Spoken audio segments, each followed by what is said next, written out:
Hello, everyone, and welcome to today's webinar, Stop Cancel Contracts, Bulletproof Your Transactions, with VP of MAPS Coaching, Monica Reynolds. Please note this webinar is being recorded and you will automatically receive the webinar recording. If you have questions for your coach, please type them into the questions box located in your webinar control panel.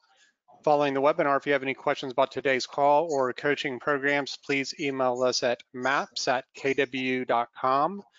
That's all from me. Monica, take it away. Okay, everyone, we're having some fun now, aren't we? I mean, it just gets more and more fun all the time. Learning how to work virtually, Zoom calls every day. I don't know about you, but I'm zoomed out, but that's the way it goes. I think I've been on Zoom since 7 this morning. But I'm excited to talk to you because this is my one thing. No one's trained more assistants than me. I dug the well. Gary was talking to me and a bunch of people yesterday on a Zoom call, and he said, gosh, I met Monica in the 90s. She was the first one that wrote a book on teams and assistants. Yeah, I dug the well. In fact, I got thrown out of a Coldwell Banker office doing more business than all their agents collectively, and yet they didn't like the liability of an assistant. And that was in the 80s, early 80s, 82 or 83, somewhere in there. So I dug the well, and I'm excited that you guys are on here. And so when you look at, stop cancel contracts, bulletproof your transactions, one of the things that I'm thinking about, is that there is a mindset about transactions. And we've got to be, some of you won't know who Columbo is, but it's a detective. And you've got to be listening. And he'd always go like that. And he'd be thinking about what was said and what was not said and what could have happened. So I'm sorry, I have to use somebody that I used to watch TV with Columbo. But you have to be a detective, and you have to have these ears that listen at a different level.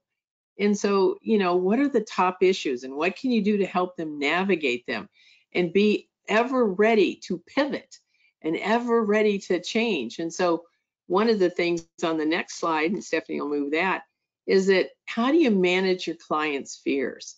And yet there's so many things that I want you to think about. Mindset is that you can do this, that you can help people through navigate these difficult waters.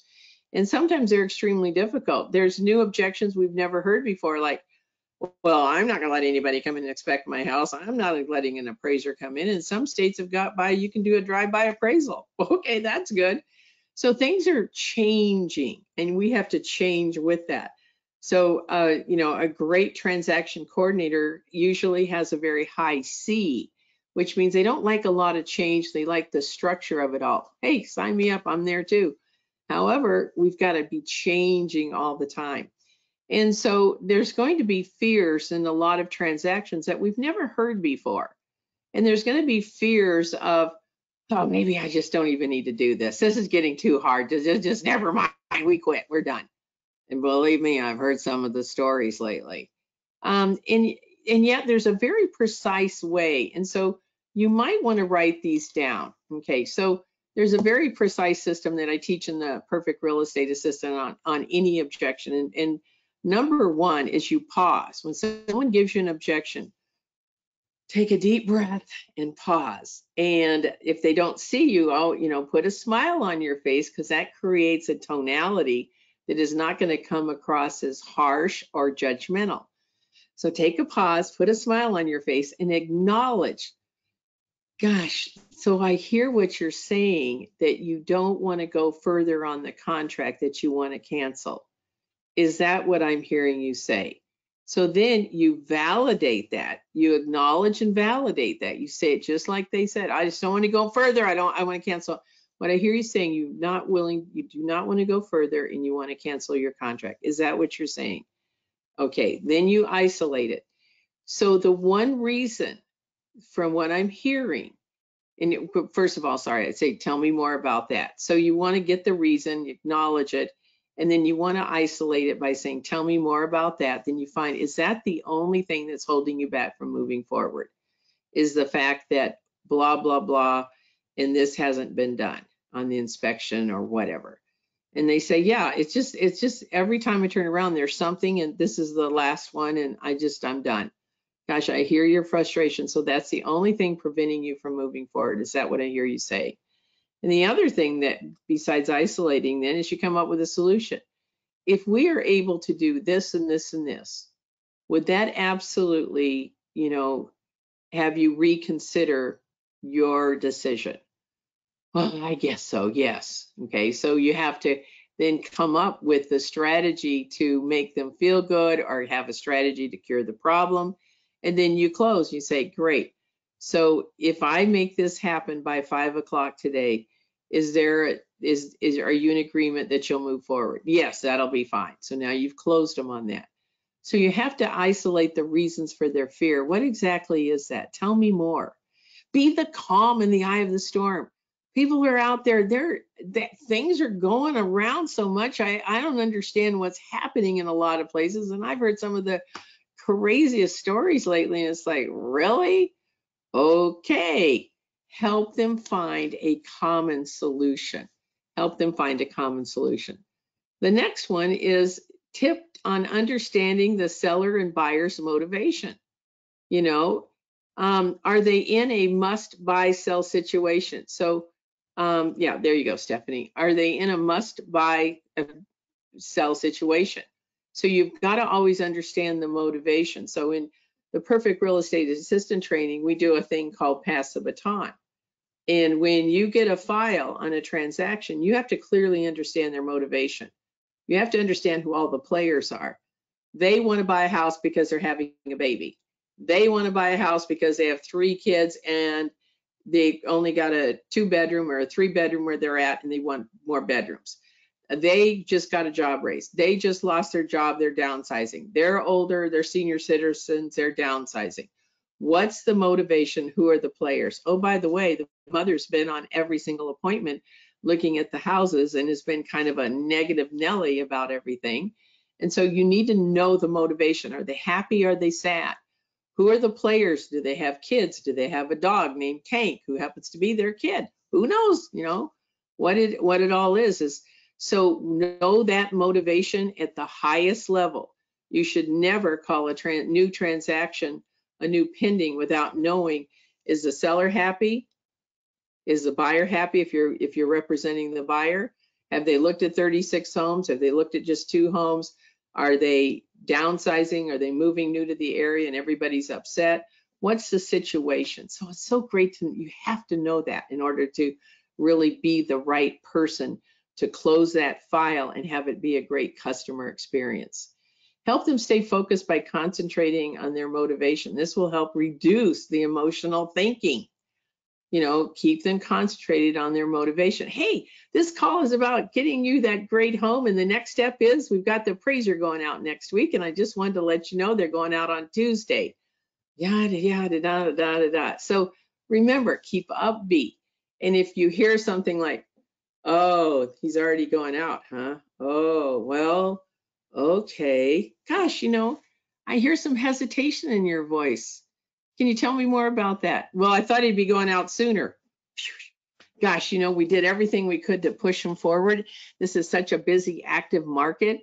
Inventory is extremely low, and yet there's a lot of homes that have gone pending, and these appraisers are really maxed out right now. So you got a great home, and we've got a great date, and we got a great appraiser. Oh, okay, good. Help them identify the risk of buying and selling at this time. And so identifying the risk of buying and selling at this time, there are risks if you're the seller.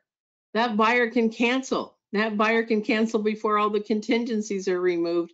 And in some states, you don't even need a reason. California, you can cancel, I think, up to 21 days and you can just disappear. You don't even need to give a reason.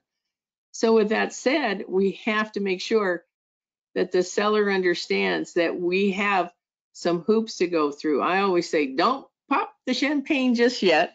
And then I always give out an email that says, here are the things that we covered, and my assistant would, regarding the different things and the pitfalls and things we have to overcome.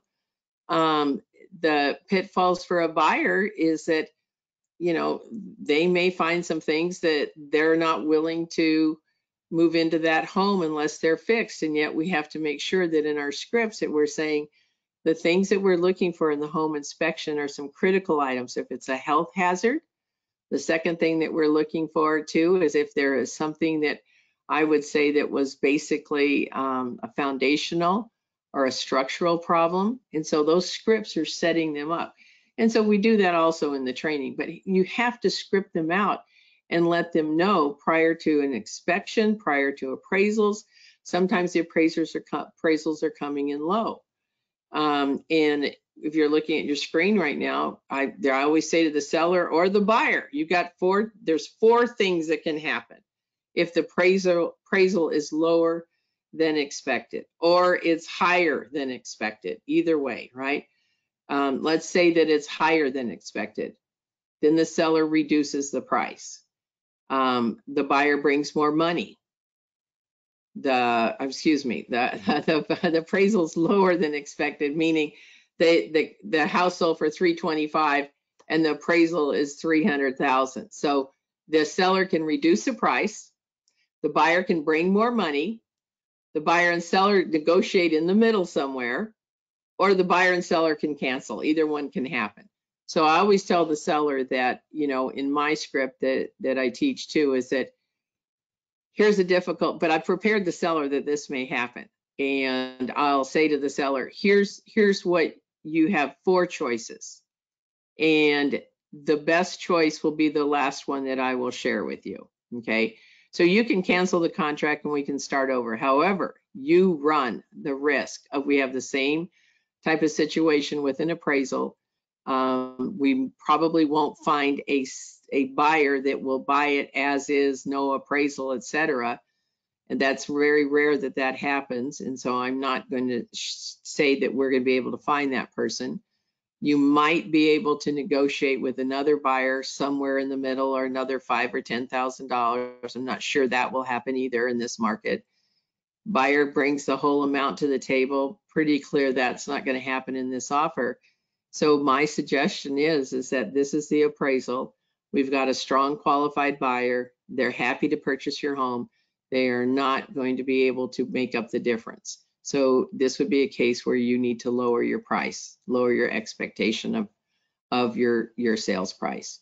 So that's how you do that. Inspections and repairs. I'm a big proponent of getting the seller, especially in a questionable property, say, let's do a home inspection on your property. It'll be like a $499 investment or whatever it happens to be in your area. And yet that'll be something that we can share with any prospective buyer, so there's no hidden defects or not surprised that this is a problem, that's a problem. And so, this is the best way that we make sure that when we go into negotiations, everybody's clear and on the same page. And the buyers are not going to write an offer unless they know what's going on. So we're going to pre-negotiate some of those limits conversations with that seller, saying to them possibly that your roof has 1 year life expectancy left. According to this report, they are going to absolutely ask probably for a new roof or a portion of a new roof or something like that. So let's get ready for that possibility. And so you're setting expectation repair request. Okay, so the next one that I want to talk about is you got to have the right vendor. There's no way you work with a lender that works out of his car and goes to, 900-mile radius here and there. Now, Keller Mortgage, here's the thing about Keller Mortgage. They close 99% on time. A lender that's a mortgage broker of a company I've never heard that is out of area 80, 90 miles, and I don't know where their office is. I've never met them. I'm a little challenged if I don't know that lender or that company that they work with. And I have been burned several times by different lenders I did not know. So we will always push back in an offer with a counter saying, seller request that the loan application and FICO score be furnished to seller's lender for confidential review. So heard what I said, for confidential review. So if you want to use that lender, you're going to go this route. We're going to look at the FICO score. We're going to look at the loan application, and within 72 hours, you furnish that to us. And so you have to protect yourself on that way. A lot of times, just to share with you, think about this. What if you countered back when you are going back and forth and saying, We can provide you, if you qualify, Keller Mortgage will do 0 points, 0 closing costs, and $1,000 back at closing. Right now, I heard that Keller Mortgage did 2.25, 2.5 for 30-year fixed and 15-year fixed, and everything I heard lately has been below 3. Who does that? That's amazing. That's like free money. And so why wouldn't you put in there, you know, especially I always say to the seller, we have a negotiating tool. If it's Remax or if it's whoever, Coldwell Banker, we're going to counter back that if their buyer would like to save $7,000 or more in closing costs, we have a lender for them. So that was a negotiating tool. So just remember that you have to have the best vendors. You have to have the best title. You have to have the best closing agents, the escrow, closed by attorney. You can't work with someone that is not the best. I demand and I expect the best for my clients and the agents that work with me, and also, you know, for you guys. You guys have to handle this, and you can't have someone who's overloaded or stretched. So I was talking to a client last week, and they have a situation that they're using this one attorney. I think they're North Carolina. They're using this one attorney, and the attorney's just been bombarded, and plus they're working from home and files are not there. And so his legal assistants, they're really stretched thin. And so things are getting kind of lost or pushed back. And so, you know, I said to them, when you're closing 30, 35 transactions a month, you need to have your own dedicated legal person. And I said, I'd ring the phone and say, here's where we're going. This is what we need from you. You can't have several closings get pushed back because someone on their end dropped the ball. So remember, the best, the very best, the best. They need to be highly responsive to you, and they must be able to hit the deadlines. You can't have conversations with a seller saying, oh, you know, I just wanted to let you know, talk to legal, and there's been a little bit of a glitch and a holdup, so we're going to have to move the date. Are you kidding me? So here's a true story. So I talking to an agent yesterday in Oklahoma. She had a closing scheduled for this week. The appraiser still hadn't gone out. Now, with Keller Mortgage, this isn't a commercial about Keller Mortgage, but I do know this. Once the loan app has been filed or given to them, they call the appraiser that day. They don't wait for approval. They get the appraiser. Do they get burned on some of these? You bet. But they just get the appraiser out right away. Anyway, long story short, out of area lender. And he's a kind of a different banker, is a private lender, doesn't do loans that often type of thing. It's more commercial stuff. Drop the ball. And so they're supposed to close this week. Don't even have the appraisal done. The agent wasn't even returning the phone calls, and the lender wasn't returning the phone calls. So now the lender's going out next week. However, the seller was buying another house. And that guy was buying another house, and that guy was buying another house, and that guy was buying. It was like a domino of 6 things happening. And so, oh my gosh. And so you never want to get blamed for those things. You always want to stay in direct communication. So I train that you talk to that pending contract once a day. And some of you are going, oh my gosh, you know, I have too many files. Okay, every other day. And what's too many? If you have less than 20, I still say you can call them every day. You block off time and you're communicating. Here's a little challenge, and I wanted to share this with you, that the buyer agent has not returned our call in the last 3 days. We're leaving 3 texts, 3 emails, and 3 phone calls every day. Our next solution is we're going to call the broker to see how we can catch up with him. So you show you're being proactive versus being the person like, wow, they didn't close it. They didn't stay on top of it. So you can protect yourself that way. All right. So if you don't have the right vendor, you go find the right vendor. And you say, here's the rules. You need to be highly responsive. You need to absolutely be positive. And when you're talking to your clients, by the way, you're working with a great team. Monica Reynolds' team, they are the best. You guys did a great job working with them. I need you to constantly compliment their decision to work with us. And I need you to be timely, prompt, and respond to us. But more importantly, move the file and meet the deadline. And that's how our partnership works. You guys are the CEO of the file. Every assistant on this call, you are the boss of the file. You do not work with incompetent people who do not respect you and who do not treat you well. Bottom line. Now, I'm going to go through some more things here, of course, but I want you to know that you can write some questions in the chat box, and I'm happy to answer them. So I want to recap some things. It's about a perfect mindset, right? Got to have the perfect mindset.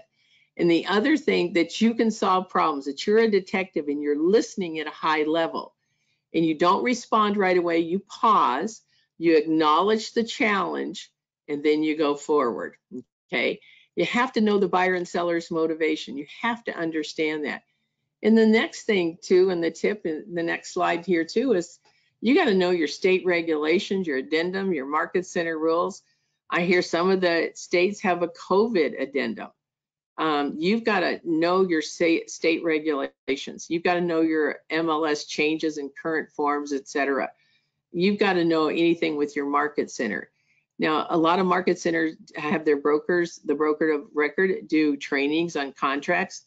And even if you've been an assistant or been in the business 3 years, 5 years, 10 years, it doesn't hurt to go get training all the time on these sort of things.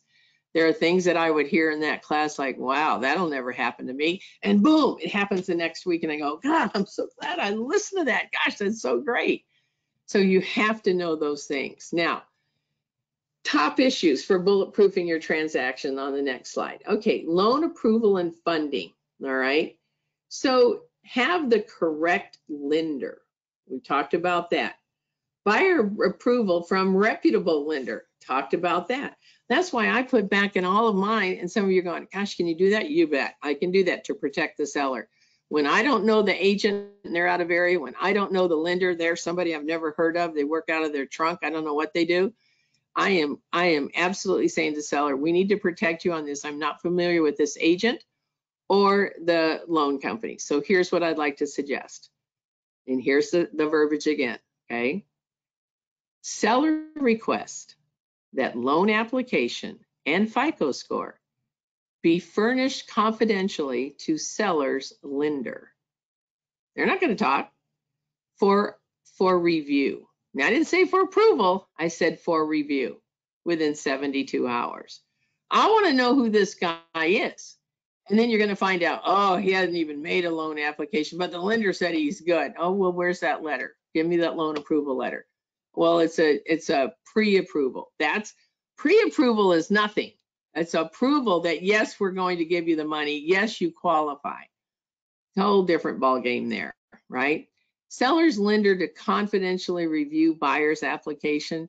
You're probably not thinking that that's going to work. It works, especially when you have a hot property and you've got someone paying an extraordinary price. Maybe it's too good to believe. So that's why I say you got to think through these things. Does this guy really have the money, the documentation? These cash offers, man, they got to show me they got it in the bank.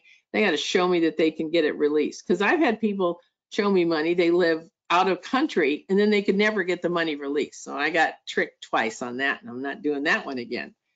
You know your timelines and deadlines and why it's important to move at that time, why this deadline is important. And so in my world, when we had 21 days in California, I said to my staff, we don't look at 21 days. We go hard and fast. You got 7 working days to get all the contingencies off. 10 is your outside number, 10 days. 7 is our target. So a lot of states, you only have 7 days for those things, which is great. I think that's awesome. But we worked on half of the 21 days. 10 is the max.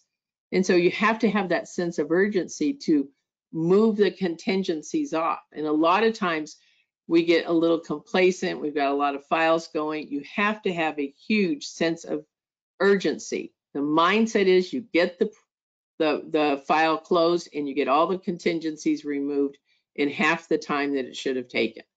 And those deadlines is that when somebody doesn't meet a deadline, in California, we had a thing called notice to perform. And I always had the seller sign one at a listing presentation. I said, I'm going to protect you. If the buyer doesn't perform, we're going to throw this down. It says notice to perform. You've got 48 hours to remove the contingency. If not, we're moving on. I don't want your property to be tied up by someone who might be not telling us the truth or has some sort of money issues. Oh, my money's all tied up, or this happened or that happened. We can't do that. We've got to move on. So whatever your state has or whatever you can do. So let's go to the next slide, and that's inspect what you expect. Well, there's a bold law. Inspect what you expect. Triple check everything. So this is, I don't know whether to say this is our new normal market, or this is just a market. It's just what it is. And now we get a few little kinks and wrinkles that we didn't have before. And yet the systems that you build, you have to have a checklist. You have to have the script communications of setting expectations for the buyer and seller. And you have to listen at a high level. That's why customer experience is a phone call. It's not an email. It's not texting. Sure, you can do a few of those things, but the relationship is the phone call. No one's ever going to call you and say, hey, I just loved all those texts and we're ready to list our home. That doesn't happen. Hey, I loved your emails. They were just so great. That email relationship we have is awesome. We want to have another one with you. The relationship is over the phone. A great assistant is the extension of that. A great executive assistant that's a TC, a transaction coordinator. You are the most powerful person on the team. You're the money person. And so I praise you. I honor you. I respect you. And yet you have got to be a magician. You've got to be a great listener. You got to be intuitive. And you have the cards, and you have to know when to play that card, when to play that card, and to have the best support around you. And that means that you're checking your systems all the time. You're checking your timelines. So people will ask me questions. You can start putting questions in the chat box. Okay, so are you digital or are you paper? I am both. And I also have a whiteboard with every contingency on it in my TC's office so that I can walk by there and see when the deadlines are. So in the training I do is that you need to have the systems that absolutely are flawless. So we were digital, paperless, because we had to be for the market center, and yet I had classification file folders that are metal clipped to the top like an attorney uses. Everything was methodically put in that order. It's faster, it's more efficient, person can see really quickly. I've tested it. I've talked to many assistants who are handling hundreds and hundreds and hundreds of closings every single month sometimes and year, and they all agree. You've got to have a combination of both to be highly successful. The goal is that the customer experience on a 1 to 10 is a 10. And yet you learn the scripts that it's real estate and people. Our goal is to give you a 12 experience on a 10. So how are we doing this week? Usually they'll say, if you're communicating a lot with them, oh, I love your communication. Oh, you're doing great. You've got to touch base as a great assistant. You are the extension. You are the culture of that team. You're the extension of that agent, and you have to handle things at a highest level. My great team would handle things much better than me because I'm a D, and it's like, what? No, we're not doing that. And yet a great TC has the tact say, let's talk about that. Tell me more about that decision. Oh, wow. All right, go get timelines, hold them, the vendors, and make sure your clients are well informed of what's happening next. Contact them often, like every day. And even if you have to say, I just wanted to touch base, let you know I've looked at your file and there's nothing new to report. Everything is on track. And so here's what's going to happen next. Next time I talk to you, I should have this and this for you. Now, you never say to a client, I'm going to call you every day. You say, I'm going to call you often.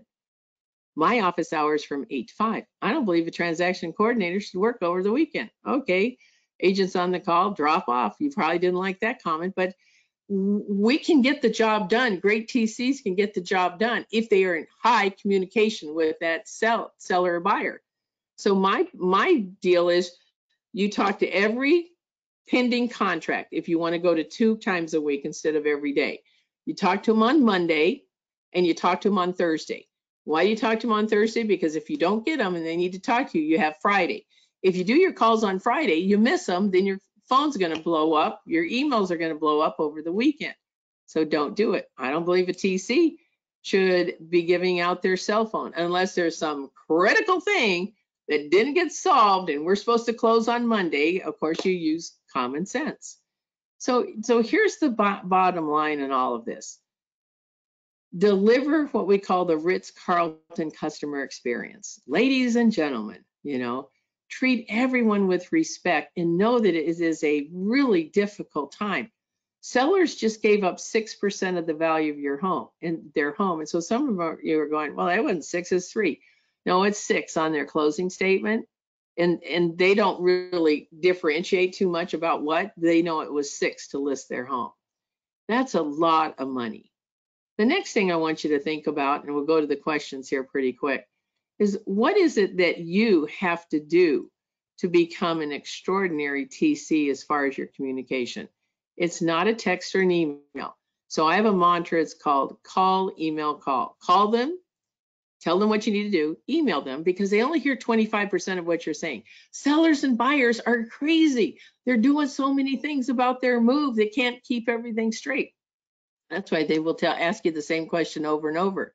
If your phone is ringing off the hook from buyers and sellers, you aren't reaching out enough. And when I have you do that, and you think about that, where you're calling often to touch base, even to say, gosh, I've got nothing new to report. I just looked at your file. Everything is good.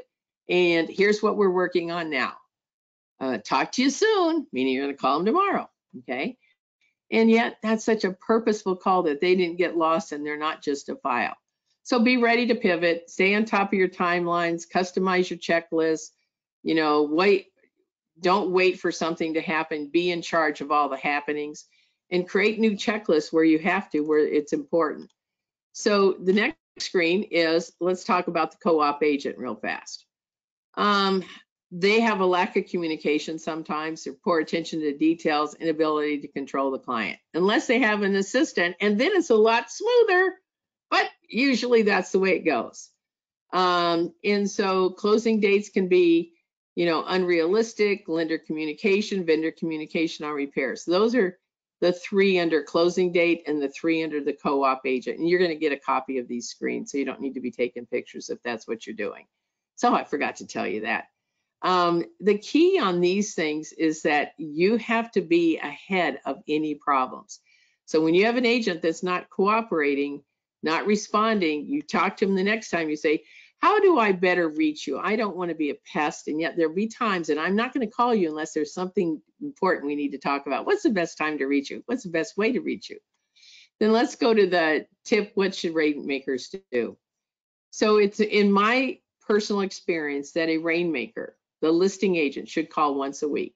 They should never answer a question about the file. They need to say, I'm so sorry, I don't have the file in front of me. Stephanie's got the file. They say, hey, Stephanie's here. She's got the file. I'll transfer the call to you. Or Stephanie has her file. She'll talk to you. I'll make sure she calls you right back. Whatever it is, don't answer the question, even when you know it, because your ego's out of whack, because you want to show them that you know everything. And because the setup is you're always going to give at when a transaction goes pending, here's Stephanie's card. She's my professionally trained real estate assistant. She will have that file in front of her all day. Her only job is to close that file successfully.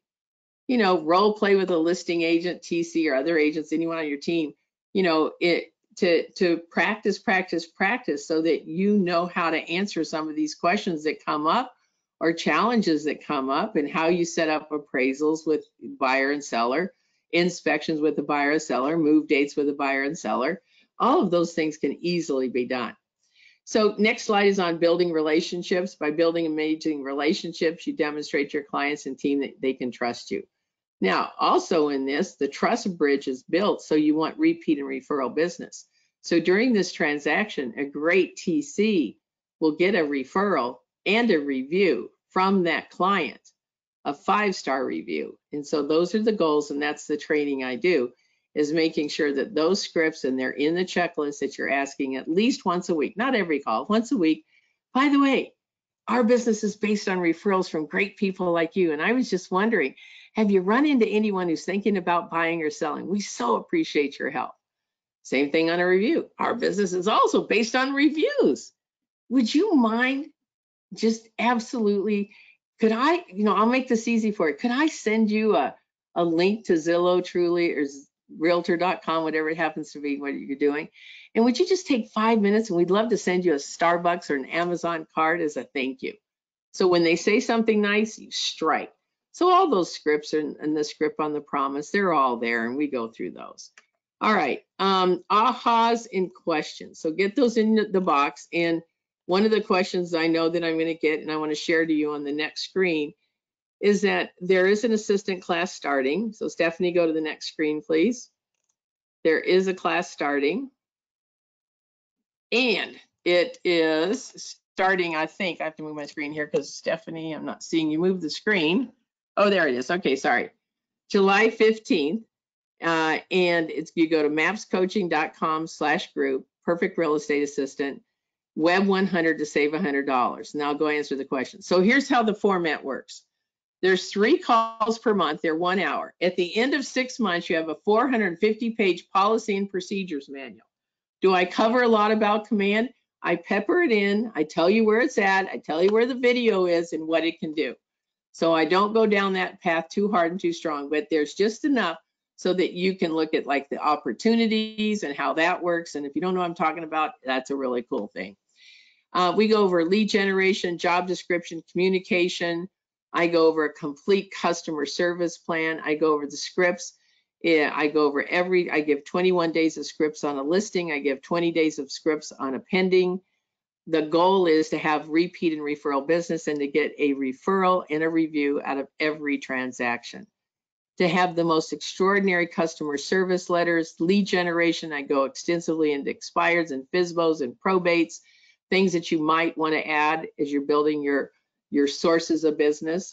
I go over goal setting and tracking sources of business. I go over, which is really important, team building. The assistant is the hub. They're the culture.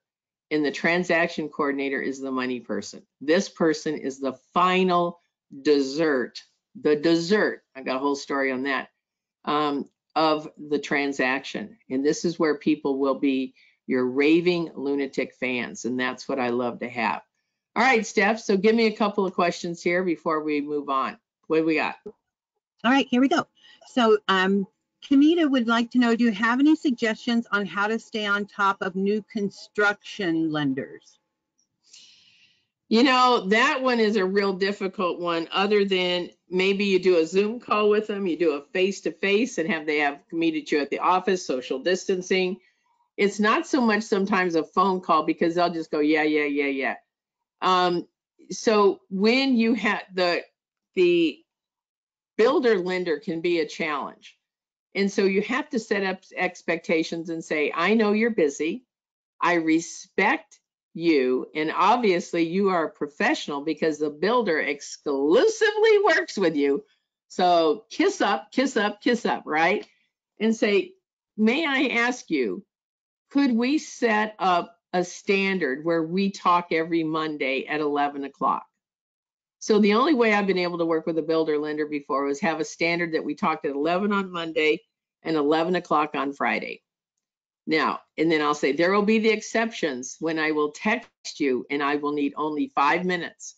May I get you to respond to me that day?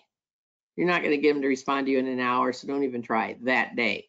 If you don't respond by 4 o'clock, is it okay that I text you again? So if you set up those parameters and then you email them, say, this is what we agreed to. Thank you for a great call. I look forward to working with you. Congratulations on being a great builder lender. If you do that, document that, and then you start to document how they're not paying attention and how they're dropping the ball, you then have to go back to the builder. But you first let the lender know, please call me back. I'm not sure we're able to communicate on this. I haven't heard from you. I might have to call the builder because my buyers are really upset. You say that, you text that, you gave them a warning. I might have to call the builder. They don't respond that day, call the builder. Okay. All right. Next, your allegiance to the buyer. Your allegiance is to the buyer. Okay, go ahead. Okay, so next is Janet, and she says she is digital and paper, but she's loving command as she's getting her head wrapped around it. She's also working on her calm during the storm skills and asking them to consider Keller Mortgage. Yes, consider Keller Mortgage. They have a 99% close. The good news is they've been doing it virtually for 5 years. They're in the top 50 lenders in the country. You guys need to look at kellermortgage.com. It's pretty awesome. That's a great proposition for buyers and sellers. It's a great proposition for recruiting non-Keller Williams agents. It's a great proposition that you send out that email to your entire database. If you're thinking of refi, get the latest. I mean, I seriously heard 2.25 yesterday, 2.5, 30-year fixed. I can't even fathom that, because I, in the old days, had a 16.5% mortgage, and I was thrilled in 1984 to have that as a single woman who could not get a loan unless I had a cosigner. But anyway, all right, next. What's next? Okay. Next is, can you please just repeat the request verbiage from the seller asking that the loan application from the buyer be approved by the seller's lender? I happen to have it up here still. Okay, because I did it every time, because I was not going to get in trouble with the seller without protecting them. So I tell the seller that we're going to put it in the counter offer to protect them. I don't know this buyer. I don't know this lender. They're both out of area, so we've got to protect you. Seller request that buyer furnish loan application and FICO score to seller's lender for confidential review. Confidential review. And then I say to the agent, I'm not going to see it. You're not going to see it. But somebody better set the buyer's lender, or the buyer is going to send their loan application and FICO score to the seller's lender for review within 72 hours. And so this call is recorded. You're going to get a copy. So if that you didn't get it all, then you can go back and listen to it. But seller request in the counter that loan application and FICO score of buyer be confidentially furnished to seller's lender. Now, hey, forgot to tell you this, seller's lender, my lender. And all he's going to say, it's a go, or it looks shaky. Tell me why. Okay, back we go. All right. Okay. All right. Next one, Steph. Okay, Monica, would you suggest that an agent take this course, or is it for TCs only? Oh, wow. I forgot to tell everybody. Okay. No, this call is for agents and the assistant. And it starts July 15th. It's $195 per month. You end up with 450 pages of a policy and procedures manual, all the letters, all the checklists, all the scripts, all the systems. The first call every month is for the agent only, teaching you to be a great boss, and two, sharing with you what I'm going to be training your great assistant on. And so it's the big picture. It's not just TCs, it's listings, it's customer service, it's database, it's every single thing. It's recruiting, it's hiring, it's all of that. So it's a complete system on the perfect real estate assistant. That first hire is your most important hire, and they've got all the jobs. And if you've got a TC, you've got a listing manager, you can buy one per subscription or whatever, and then you guys are all in. So that's easy to do too. Okay. All right. What else, Steph? Okay. And then Monica, is this program good for those people who don't use Command yet? Absolutely. Yeah, it's not. And like I said, I lightly go there, and all I do is, if you have a question on Command, I say, Google it. It's on a YouTube video somewhere. So I don't teach you Command. I just say, for example, in lead generation, here's a pipeline report called opportunities. And I said, here's what it looks like, and I move on. That's all I say. I just will show you a little screenshot every now and then, probably 7 or 8 tiny screenshots. And each week has about 25 to 45 pages of scripts and checklists and dialogues and things that and most important thing too, I guess, listening to this too, is communication and how agents and assistants communicate. And so that's all in there too, job descriptions, schedules, etc. Okay, good. What else, Steph? Okay, Monica. So next is, for those of us who have interview questions that are currently in the market to hire an assistant, do you have that information in the course?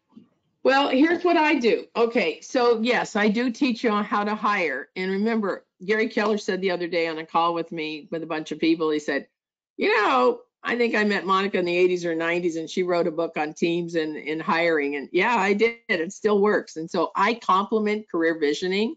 So career visioning is going to be coming out digital. So I recommend that, but I complement that. So let me tell you real quick, real fast on hiring. If you're an agent, you haven't hired someone, I have about 25 to 30% that are agents who do not have a hire yet. You want the material, you want the systems, you want to go through the course. As you begin to hire someone, there's a couple of things that I do really quickly. If you go to my website, monicareynolds.com, there's a place where you can take a DISC test. Your assistant, your applicant can. Also a KPA test as an executive assistant, TC, whatever the role they're coming into. So when I get the applications, I then say to them, which is very important, I say, so I get the application, I'll call them up and I'll catch them off guard. I'll say, did I catch you at a good time? Can we talk for a few minutes? Great. Now I have your resume in front of me. So tell me a little bit about your job history. Now I can read their job history. I'm not a dummy. I got glasses, I can read. And I want to hear how they talk. I want to hear how they speak because they're going to represent me over the phone. If they go, well, I gotta think about that. Nope. I need to be able to think on your feet and go, oh, great. Well, 2 years ago, blah, blah, blah, blah, blah. And I go, great. And they got some energy coming back over the phone. Tell me what you're the best at. Describe the perfect job for you. So that's 3 questions there. What are you the best at? Describe the perfect job for you. Hey, tell me about your hobbies. Okay, great. And then the last question is, tell me about, is there anything in your personal life that would keep you from coming to work every single day? Because it would be important since this is a full-time position. Now, that was a sideways saying, well, I have 2 kids, but I have backup babysitters. I have this, I have that. And I go, great. I'm just trying to find out a little bit about that personal life, what's going on. I've had one person said, well, my husband's in the military. We're expecting orders in 6 months. So I thought, okay, I'm going to hire this person in 6 months. That might be the right, not hire. Okay, the second thing that I do, okay, once I hear, so there's 3 piles. So first of all, I back this up. I'm trying to look at the time here. When I get a resume, so I go into 3 piles. Assistant, they've been an assistant somewhere. They've been in an office somewhere, and they have real estate experience. That's pile number 1. So admin with real estate experience. Number 2, admin, no real estate experience. And 3, Burger King. Nothing wrong with Burger King. I worked in, Kentucky Fried Chicken going through college. Nothing wrong with that. It's what it is. So, but that means they have no admin experience at all.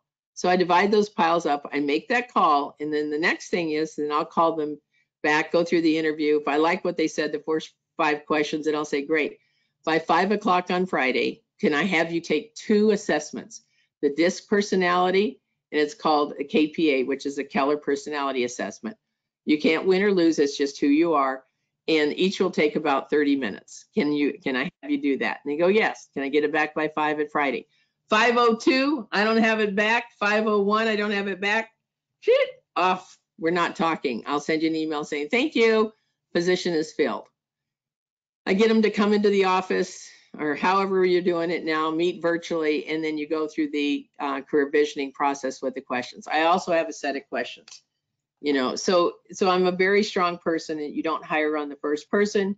You take your time. If you have a team, they evaluate them also. You get your team leader to get involved, evaluate them. So make sure you do that KPA. That's critical. That's critical. That's critical. Okay, what else, Stephanie, real quick? Okay, Monica, it says, hello from Miss Memphis. How do you establish a solid... Memphis. Yes, would you tell Miss Memphis has been on my calls before. Yes, she has. How do you establish a solid relationship with a client who refuses to talk on the phone and insists that you only text or email? Can you still create an effective relationship while also giving 5-star service by honoring that request? Oh, yeah. And all you do is you say, I absolutely respect that. I honor you that this is the most efficient way to speak. May I ask you as a favor, if I need to, could I speak to you at least once a week? It will take 3 minutes or less. Is there a good time that we could have that 3-minute or less conversation? So you either text that or you email to them or you're talking to them on the phone. They say, well, I just want text. I just want emails, blah, blah, blah. You go, great. I absolutely respect that. That's awesome. However, once a week, there may be a time where I need 3 minutes of your time. What would be the perfect time for me to reach out? I won't be calling you every day. I won't call you 10 times a day. Is there a window where I might be able to talk to you? In fact, I could text you and say, can you talk for 3 minutes in the next hour? You text me back, I honor that, we talk. You still need to push back. You still need to build that relationship, have that great voice tonality, Miss Memphis, and just push back a little bit. Okay, good question. All right, Steph, what's next? Okay, so Monica, talk a little bit again about the course. How many weeks is the course? Is it good for new agents? Is it good for experienced agents? Okay, it's a 6-month course. It's for brand new agents. It's for experienced agents. It's for experienced assistants who sometimes reluctantly go into the course and go, gosh, I'm so glad I took it. I was doing it this way and now I can do it so much more efficiently. I have fun on the calls. I make fun of the agents, but yet I've got the best systems in the world. I have coached more assistants than anyone in the country. I've done more one-on-one calls. I'm the VP of MAPS. I run MAPS. So I have the systems. I've either created them or stole them over the years. I mean, they're amazing. And there's nothing that I didn't personally use. And so when you have so here's my favorite quote. Champions are champions because they do the basics better than anyone. The basics are your foundational pieces. A basic can be a job description. A basic can be a hiring process. I give you a whole hiring process for buyer agents, for ISAs, 30, 60, 90 job descriptions, the whole thing. All the interview questions, everything. I go over lead generation. I go over the daily schedule of an assistant, how to be super productive and super efficient. I go over all these scripts. There's probably over 100 scripts and 100 customer service letters that are killer, just really great customer service letters. So it's for wherever you are, come in and tweak your systems, come in and learn and have fun. It's a video. And again, the first call every month is for the agent only. And I never talk about any salaries or commissions like that, only if it's an agent call. And then call 2 and 3 each month is absolutely for the assistant. They're an hour long. There's question and answer period. And then anybody can always email me at monica@kw.com. It's easy, right? monica@kw.com. And you can always get to me and I can help you there. So happy to answer that question. July 15th. You put down Web 100 to save $100 off. It's $195 a month. I guarantee you'll be your best investment. I hear it all the time. I know Miss Memphis is on this call and she's been on all my other calls in that program. And I guarantee you that I will deliver. You will have a huge policy and procedures manual as you build your business and you grow your team. All right, what else, Steph? That's right. And all the calls are live. You don't pre-record anything. You're there. No, I'm live. Talk to me. Send me a question. I'm here. Okay, good. What else, Stephanie? Okay, so one more. If sellers are overpriced and won't listen, how do you get them to reduce the price and respect your opinion? Well, those are scripts. Okay, so you can't do it unless you're a licensed assistant. So you have to be licensed. And so it's about knowing the scripts. And I do go through a whole price reduction system. So good point. So on week 1, you're all giving them feedback on the showings, and you're also giving them a snapshot of what's happened in their market. Always keep the original CMA. Week 2, snapshot of what's going on in the market and feedback on the showings. Week 3, snapshot of the market and the the old CMA that you did. So CMA you did at the listing presentation and now the new CMA. And here's what I say. I say, this call's about protecting your equity. I do not want you to chase the market down, and I do not want you to have unrealistic expectations. Based on what you see and what I've shared with you, homes in your area have sold, and they've sold for this price, which establishes with an appraiser, that your home is got a value of this amount. Even though you've got a pool, even though you've done this, even done you that, it's going to be in that range. So my job is like a stockbroker. I watch the market every single day. I watch what's listed, sold, expired, canceled, and withdrawn. I compare your home. And I, as a professional, I must go on record to share with you, please do not lose equity as you chase the market down.